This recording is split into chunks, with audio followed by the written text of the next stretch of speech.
এই কিন্তু খুব সহজে এই চার্টগুলা তৈরি করে নিতে পারেন ওয়ার্ডের মাধ্যমে। ওয়ার্ডে আপনারা কিভাবে চার্টটা তৈরি করতে পারেন সেই প্রসেসটা আমি আপনাদেরকে দেখিয়ে দিচ্ছি। ভালো লাগলে ভিডিওটা শেয়ার করে দিবেন এবং কেউ যদি ফেসবুক থেকে দেখে থাকলে আমাদের পেজটিকে ফলো করবেন, আর যদি ইউটিউব থেকে দেখে থাকেন তাহলে অবশ্যই সাবস্ক্রাইব করে সঙ্গে থাকবেন। যাই হোক, আমরা চলে যাই এই কাজটা আমরা কিভাবে করব।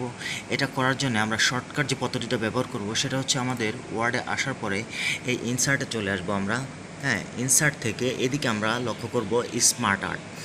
এই স্মার্ট আর্টে ক্লিক করলে এখানে আপনাদের সামনে যে বক্সটা আসবে, এখানে বিভিন্ন সাইকেল, প্রসেস লিস্ট, বিভিন্ন আইটেম দেখতে পারবেন। এখান থেকে আপনাদের যেটা পছন্দ হবে, হ্যাঁ, সেইটার উপর আপনারা ক্লিক করে সিলেক্ট করে নেবেন। তারপরে জাস্ট শুধু ওকে করে দিবেন। হ্যাঁ, ওকে করলেই আপনাদের সামনে চলে আসে। দেখেন এবার এখানে টেক্সট লেখা, এখানে আপনারা কী লিখবেন বাঁদিকে খেয়াল করবেন।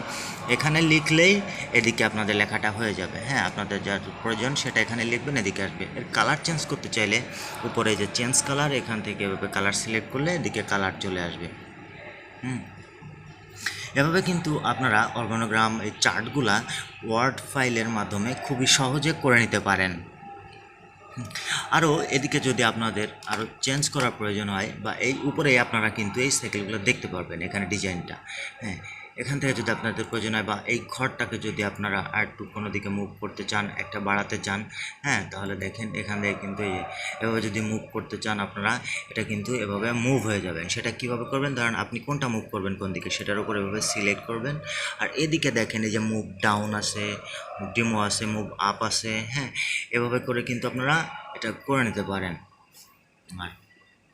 আবার যদি কোনোটা আপনার অ্যাড করার প্রয়োজন হয়, এর পাশে যদি আপনি বাড়তি কোনোটা আবার করতে চান, তাহলে সেটার জন্য কী করবেন, এর উপর রাইট বাটন ক্লিক করবেন, করে এই যে অ্যাড শেপ দেখেন। হ্যাঁ, এবার এটার উপর এই যে এদিকে আসে দেখেন, আমি এখানে যে আপটার দিলাম, এই যে আপটারে চলে গেল।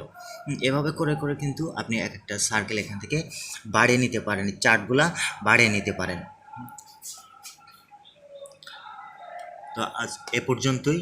আরও নিয়মিত এ ধরনের আপডেট পেতে আমাদের চ্যানেলটিকে সাবস্ক্রাইব বা ফলো দিয়ে রাখবেন।